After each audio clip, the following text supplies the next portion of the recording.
The institution of slavery dates back to antiquity. It arrived in the Americas with the European colonists. In Virginia, where tobacco was the colony's primary cash crop, slavery took root as early as the 17th century. By the early 18th century, the system flourished, and thousands of enslaved Africans were sold each year to labor in the tobacco fields, as well as to serve in the homes of the colony's elite. The system of slavery that developed in the American colonies was known as chattel slavery, whereby a slave was the absolute legal property of its owner. George Washington was born into a family and a society that accepted the idea of slave labor.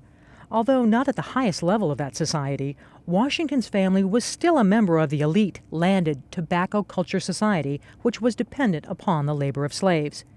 Washington became a slave owner at the age of 11 when his father Augustine died, leaving young George 10 slaves. In 1754, Washington began leasing Mount Vernon from the widow of his older half-brother Lawrence. He inherited the estate outright upon her death in 1761. Mount Vernon was comprised of approximately 2,000 acres and 14 slaves. In 1759, Washington married the wealthy widow Martha Dandridge Custis.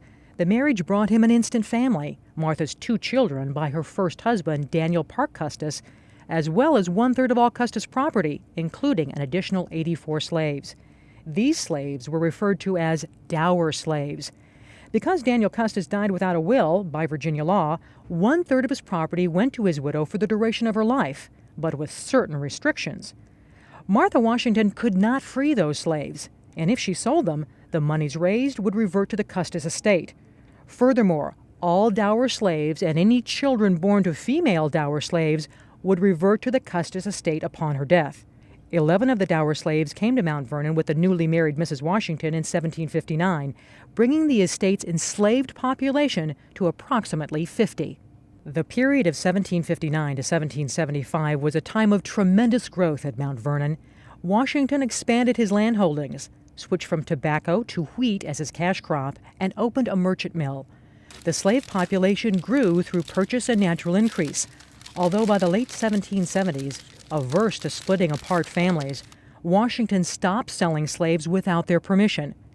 By 1799, the year of Washington's death, Mount Vernon had grown to 8,000 acres divided into 5 farms. Living on the estate were about 340 men, women, and children, which included the 6 members of Washington's immediate family and hired white workers such as overseers, farm managers, millers, and the housekeeper. The remaining 316 were slaves.